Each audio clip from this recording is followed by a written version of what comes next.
Alright, well I ran the coffee pot for about 8 minutes this morning, and I'm running the microwave right now.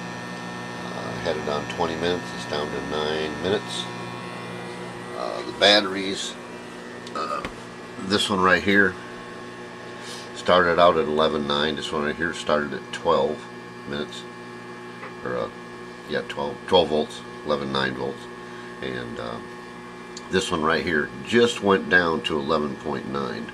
And let's see what the inverter's got to say.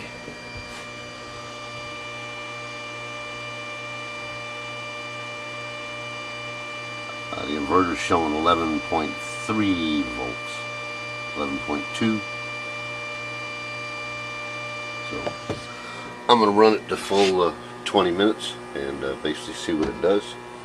And we'll get back to you. But right now she's at 21 minutes and change, and the microwave's run about 12 minutes.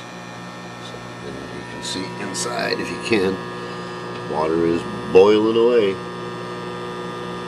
So that's a good thing.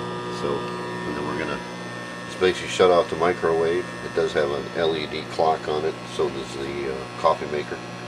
And we're just going to let them run and basically see what they do. That's it for this video. Say goodnight, Mel. Good night!